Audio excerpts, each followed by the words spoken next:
Quand ma mère est décédée, j'ai cru que le pire était déjà arrivé. J'avais 17 ans, je me tenais à peine debout et me noyais dans le chagrin. Elle était le ciment qui soudait notre famille, et sans elle, tout s'est effondré presque immédiatement. Mon père, qui avait toujours semblé fiable, n'a même pas laissé la poussière retomber. Quelques mois après les funérailles, il a annoncé qu'il allait se marier avec une femme nommée Scarlett. Scarlett n'était pas une inconnue, c'était une collègue avec laquelle il était amical depuis des années. Sur le moment, j'ai pensé que c'était juste sa façon de faire face à la situation, se jeter à corps perdu dans quelque chose pour éviter d'affronter ses sentiments, mais même alors, cela m'a semblé rapide, trop rapide. Je n'étais pas le seul à le penser. Des proches chuchotaient lors des réunions de famille, de vieux amis ont cessé de venir, et même ma tante Sarah, la sœur de ma mère, l'a rabroué sur l'air irrespectueux que cela pouvait avoir.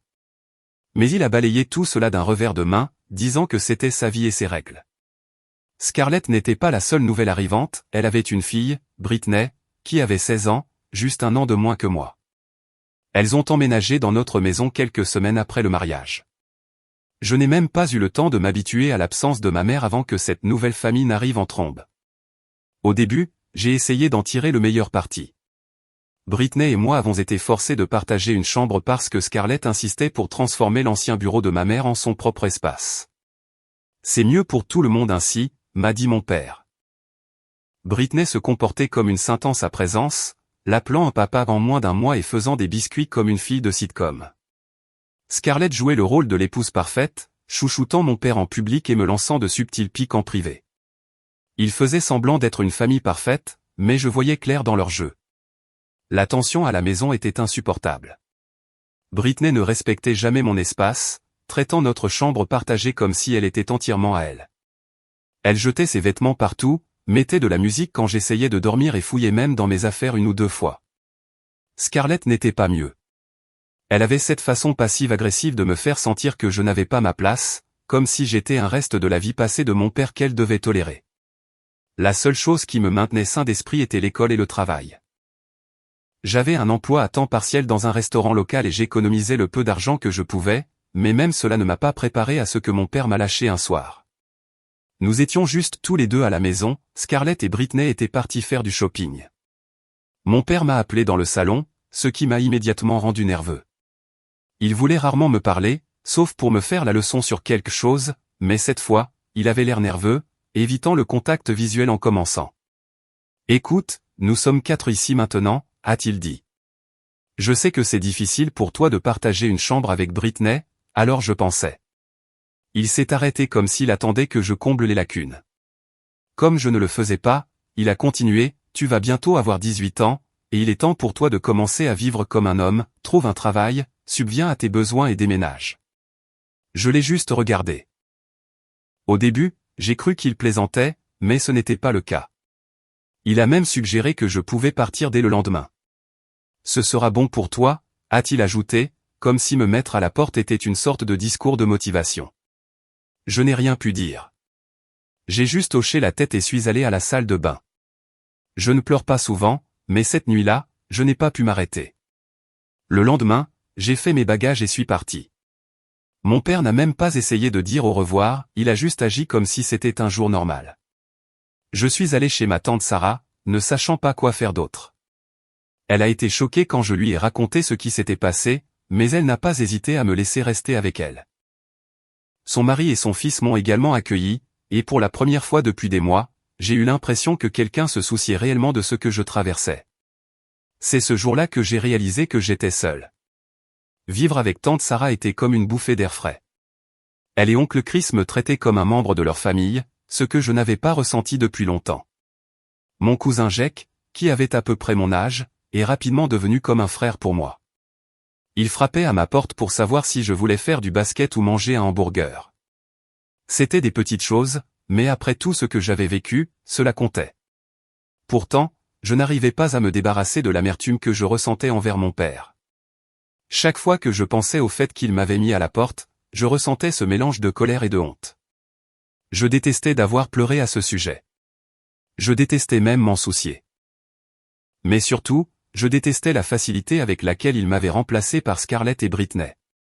Tante Sarah m'a dit que je pouvais rester aussi longtemps que nécessaire, mais je ne voulais pas profiter de sa gentillesse.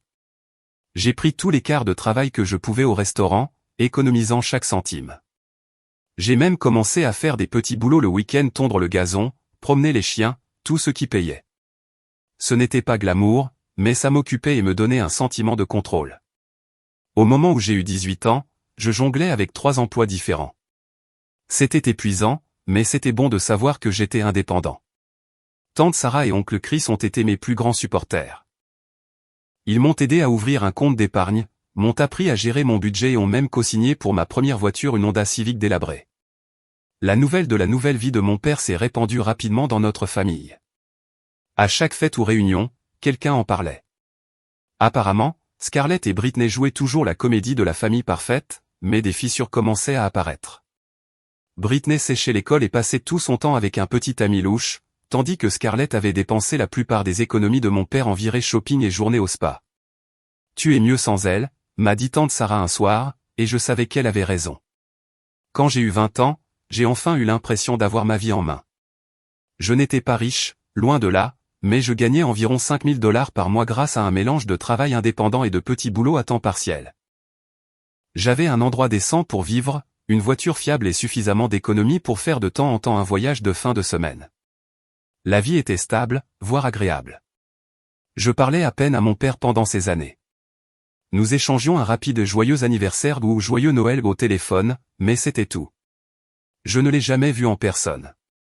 Je n'étais pas prêt, et franchement, je ne pensais pas qu'il le méritait. Puis, de façon inattendue, il m'a appelé. C'était un mardi soir ordinaire. Je venais de rentrer du travail quand mon téléphone a vibré. Son nom s'est affiché à l'écran, et pendant une seconde, j'ai pensé à l'ignorer, mais la curiosité a pris le dessus. « Salut », ai-je répondu, ma voix plate. « Salut, fiston », a-t-il dit, comme si rien ne s'était passé. J'espérais qu'on pourrait parler en personne. J'ai hésité. Pourquoi ? Il y a quelque chose d'important dont je dois discuter avec toi, a-t-il dit. Peut-on se rencontrer chez tante Zoya et oncle Chris demain ? Je n'avais pas envie de dire oui, mais une partie de moi voulait entendre ce qu'il avait à dire, alors j'ai dit oui. Le lendemain soir, je me suis rendu chez Zoya, l'estomac noué. Il m'attendait dehors, appuyé contre sa voiture comme s'il s'en fichait. Il a souri quand il m'a vu, mais je ne lui ai pas rendu son sourire. Nous avons commencé par des banalités. Il m'a demandé comment j'allais, ce que je faisais, comment se passait le travail. J'ai gardé mes réponses vagues, ne lui donnant pas beaucoup d'éléments. Au bout de quelques minutes, il est venu au fait. J'ai vu certaines de tes publications Instagram, a-t-il dit. Tu as voyagé, acheté de belles choses. Tu sembles bien te porter. J'ai haussé les épaules. Je vais bien. Il a hoché la tête, puis a hésité avant de dire, j'espérais que tu pourrais m'aider pour quelque chose. Ça y était. Je savais qu'il devait y avoir une raison à cet intérêt soudain. Qu'est-ce que tu veux dire, ai-je demandé. C'est Britney, a-t-il dit, comme si j'aurais dû m'y attendre. Elle veut aller à l'université, mais les frais de scolarité sont chers. Scarlett et moi avons du mal à les couvrir. Je l'ai regardé, attendant le moment de vérité, mais il était sérieux. Tu as de l'argent maintenant, a-t-il continué. Tu es son frère, tu ne penses pas que tu devrais l'aider. Je n'ai pas pu m'en empêcher. J'ai ri, pas juste un petit rire étouffé, mais un rire amer et complet. Tu es sérieux, ai-je dit. Tu m'as mis à la porte pour lui faire de la place, et maintenant tu veux que je paie pour ses études ? Il a essayé de se rétracter et de dire que ce n'était pas comme ça, mais je ne voulais rien savoir. Tu as clairement fait savoir il y a des années où j'en étais dans ta vie, ai-je dit. N'attends rien de moi maintenant. Il m'a traité d'égoïste, a dit que je gardais rancune, mais je m'en fichais. Je lui ai dit que c'était fini entre nous, je suis monté dans ma voiture et je suis parti. Je pensais que c'était la fin. J'avais dit ce que j'avais à dire, je m'étais éloigné, et je m'attendais à ce que mon père disparaisse à nouveau de ma vie, mais ce n'était pas fini. 2 semaines plus tard, Scarlett a appelé. J'ai à peine reconnu sa voix au début parce que je ne lui avais pas parlé directement depuis des années. Elle a laissé tomber les politesses et est allée droit au but. Ton père est un désastre depuis ton petit coup d'éclat, a-t-elle dit, son ton tranchant. Il mange à peine. Il est stressé tout le temps. Est-ce que tu le détestes vraiment à ce point ? Scarlett, je ne sais pas ce que tu crois qu'il se passe ici, ai-je dit, regrettant déjà d'avoir décroché le téléphone. Je ne paierai pas pour l'université de Britney, et je ne reviendrai pas dans ce cirque familial. Ce n'est pas de ça qu'il s'agit, a-t-elle rétorqué.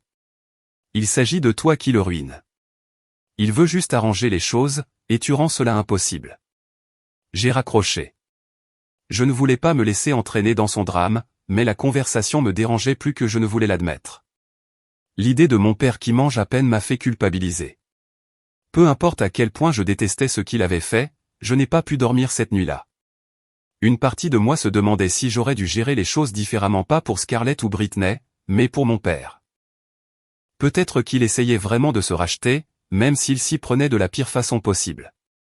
Puis, de nulle part, un autre rebondissement est venu s'écraser dans ma vie.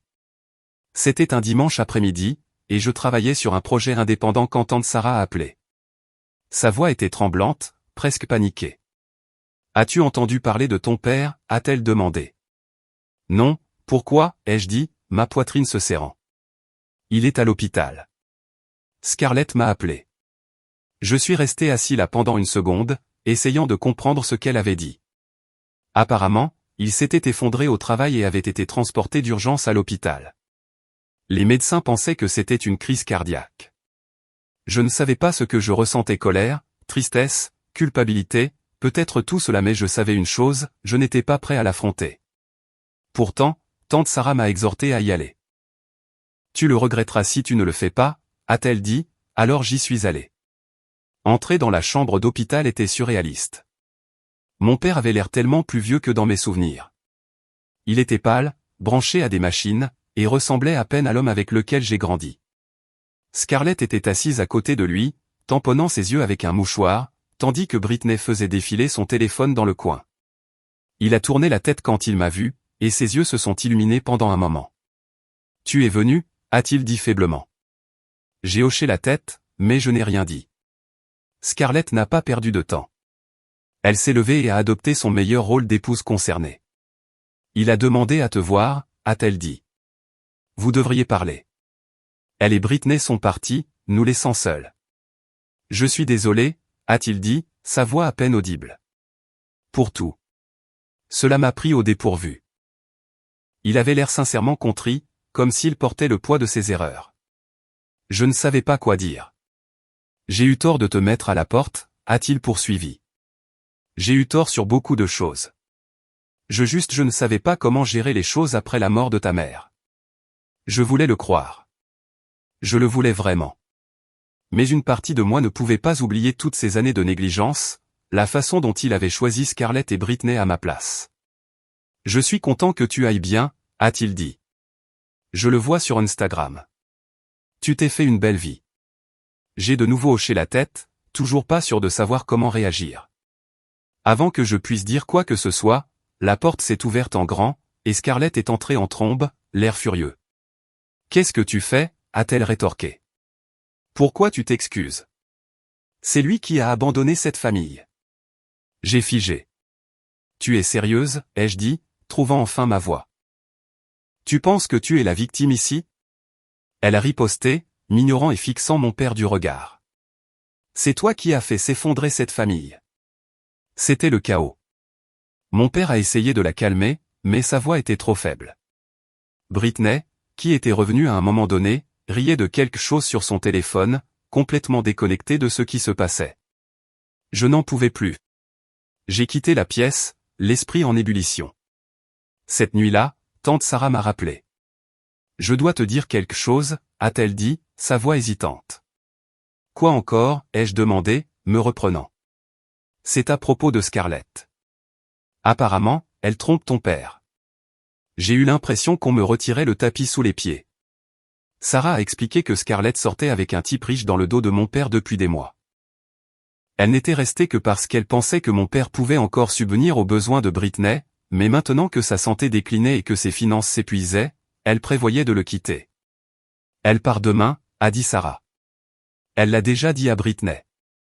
Je ne savais pas si je devais me sentir en colère ou vengée. Cette femme avait détruit ma famille, et maintenant elle allait s'en aller comme si de rien n'était. Le lendemain, c'est arrivé. Scarlett a fait ses valises, a pris Britney et a laissé mon père seul. Pour la première fois depuis des années, il m'a appelé pas pour demander de l'argent ou de l'aide, mais juste pour parler. Je ne sais pas quoi faire, a-t-il admis. Je n'avais pas de réponse à lui donner. Après le départ de Scarlett, mon père a touché le fond. Tante Sarah m'a dit qu'il lui envoyait des textos presque tous les jours, s'excusant pour tout ce qu'il avait fait. Je n'ai pas répondu. Je ne pouvais pas. J'avais besoin de temps pour tout digérer, la visite à l'hôpital, la trahison de Scarlett et son changement d'attitude soudain. À ma grande surprise, mon père a commencé à se rétablir. Sa santé s'est améliorée plus vite que quiconque ne l'avait prévu. Quand il est sorti, il avait l'air plus fort, bien que le poids de tout ce qui s'était passé soit encore gravé sur son visage. Je ne lui ai pas rendu visite après son retour à la maison, mais je continuais à avoir des nouvelles de tante Sarah. Apparemment, le petit ami de Scarlett, ce type riche avec qui elle sortait dans le dos de mon père, venait chez eux presque tous les jours pendant que mon père était à l'hôpital. Il n'avait même pas essayé de le cacher.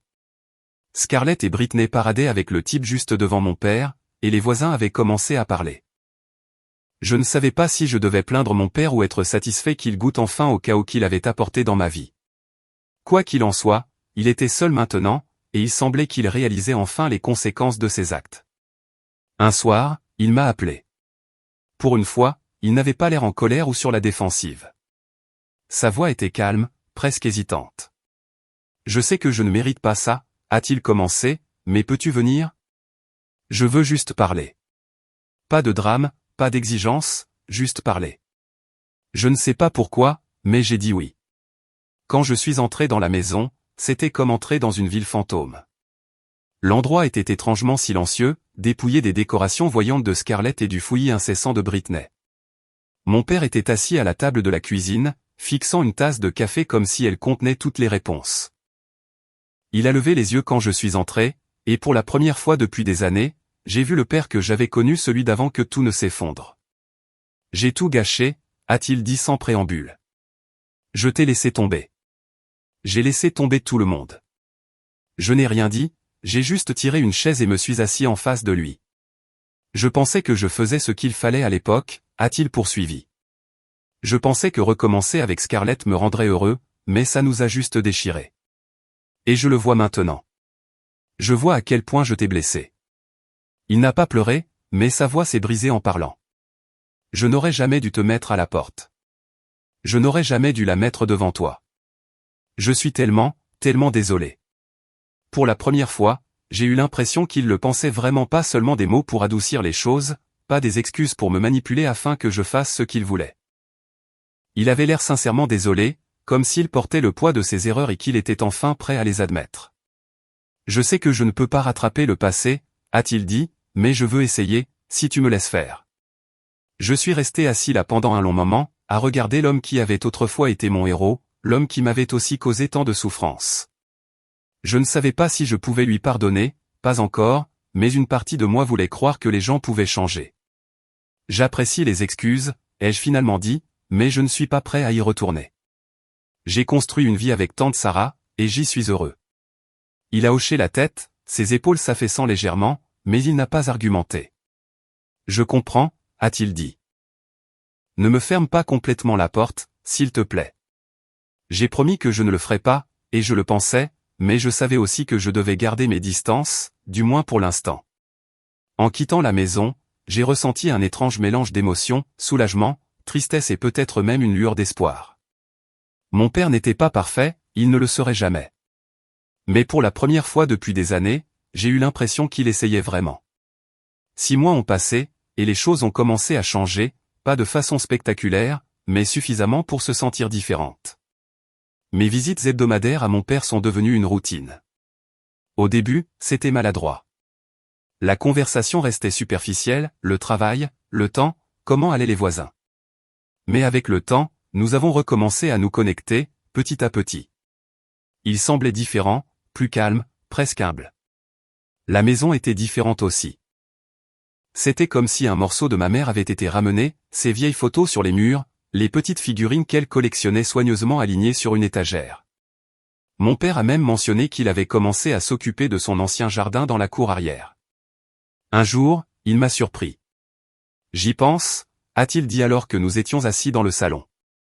Je dois des excuses à beaucoup de gens, pas seulement à toi, mais à tous ceux que j'ai blessés. Ce n'était pas son genre d'admettre une telle chose. Mon père avait toujours été têtu, le genre de personne qui disait rarement qu'il avait tort. Je veux réunir tout le monde, a-t-il poursuivi, juste une fois, pour dire ce que j'ai à dire. Je ne savais pas quoi penser, mais j'ai accepté de me présenter le moment venu. Quelques semaines plus tard, il a organisé un dîner dans un restaurant local. Il a invité tante Sarah, oncle Chris et une foule de parents que je n'avais pas vus depuis des années. Certains d'entre eux semblaient encore sceptiques à son égard, ne sachant pas s'il était sérieux au sujet de ses remords. Le dîner a commencé comme n'importe quelle autre réunion de famille, des banalités polies, des assiettes de nourriture qui passent, quelques silences gênants. Mais après que tout le monde ait mangé, mon père s'est levé et s'est éclairci la gorge.